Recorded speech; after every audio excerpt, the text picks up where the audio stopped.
Madam President, many countries get left behind due to circumstances beyond their control. But some make conscious choices with disastrous consequences. A premier example is our neighbor, Pakistan. Unfortunately, their misdeeds affect others as well, especially the neighborhood.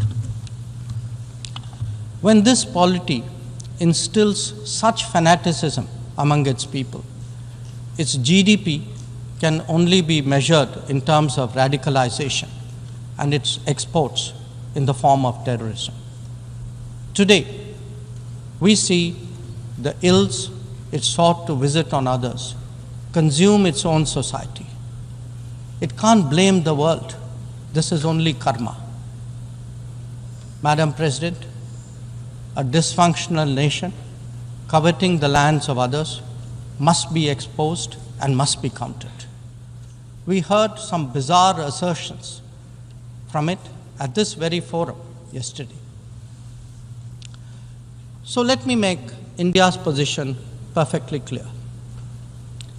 Pakistan's cross-border terrorism policy will never succeed, and it can have no expectation of impunity. On the contrary, actions will certainly have consequences. The issue to be resolved between us is now only the vacation of illegally occupied Indian territory by Pakistan, and of course, the abandonment of Pakistan's long-standing attachment to terrorism. তো দর্শক, S Jaishankar যখন বক্তৃতা রাখবেন এবং সেখানে কিছু ধামাকা হবে না, এই বিষয়টা তো হতে পারে না। তো এবারও কিন্তু সেই তাই হলো। ইউনাইটেড নেশনে কিন্তু বক্তৃতা রাখছিলেন এস জয়শঙ্কর, এবং সেক্ষেত্রে তিনি পাকিস্তানকে কড়া ভাষায় নিন্দা করলেন তার ক্রস বর্ডার টেরোরিজমের জন্য, এবং ভারতের যে অংশ পিওকে, পাক অধিকৃত কাশ্মীর, ইল্লিগালি অর্থাৎ বেআইনিভাবে অকুপাই করে রাখা, দখল করে রাখার বিষয়ে তিনি কিন্তু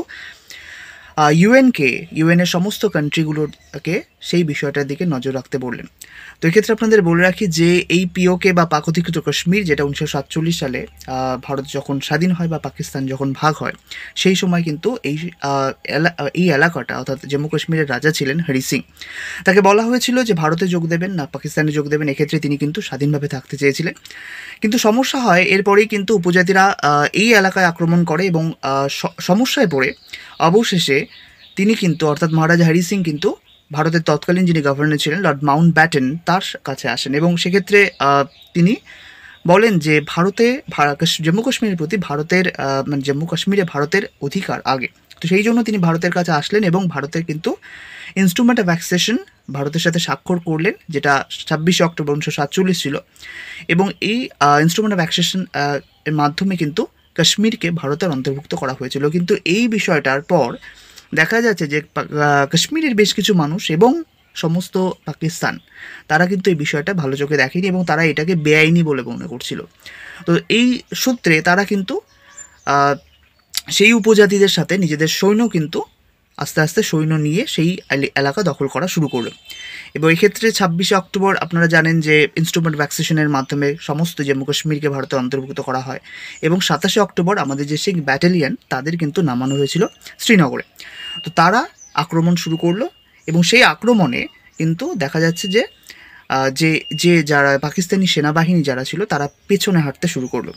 এবার একটা সমস্যা এই সময় হয়েছিল যে যেহেতু সদ্য স্বাধীনতাপ্রাপ্ত দেশ ভারতবর্ষ, এবং সেক্ষেত্রে তার সৈন্য শক্তি কিন্তু ততটা ছিল না, বা যুদ্ধের যে রসদ সেই বিষয়টাও কিন্তু ততটা ছিল না, ফলে সমস্ত এরিয়াটাকে কিন্তু কভার করা যায়নি তখন। এবং এক্ষেত্রে যে দুর্গম পাহাড়ি এলাকা, সেক্ষেত্রেও কিন্তু কারণ ওই যে বলছিলাম যেহেতু একটা নিউ ফর্মের যে গভর্নমেন্ট তৈরি করা হয়েছে, নতুন একটা কান্ট্রি, অত তাড়াতাড়ি তো সেভাবে শক্তিশালী হতে পারে না। তো সৈন্যবাহিনীও কিন্তু সেভাবে গঠন অতটা সংগঠিত বা সুসংগঠিত ছিল না। তো যার ফলে তারা যথেষ্ট চেষ্টা করে কিন্তু সেই এলাকাটা দখলীকৃত এলাকা অধিকার করে নিলেন। তবে কিছুটা এলাকা কিন্তু তারা আর সেটা দখল করতে পারে না। ওই যে বললাম যে যুদ্ধের কি রসদের কিছু ব্যাপার আছে এবং তারপর প্রশিক্ষণের কিছু ব্যাপার আছে। সেই সময় যেহেতু একদম নতুন একটা কান্ট্রি ভারতবর্ষ, তো সেই সময় তারা যে এরিয়াটুকু দখল করলো সেই সময় কিন্তু তারা একটা সমঝোতা করে নিল যে এই সমস্যার সমাধানের জন্য জাতিপুঞ্জে যাওয়া হলো এবং তারা বলা হলো যে গণভোটের মাধ্যমে তাহলে বিষয়টা নির্ধারণ হবে।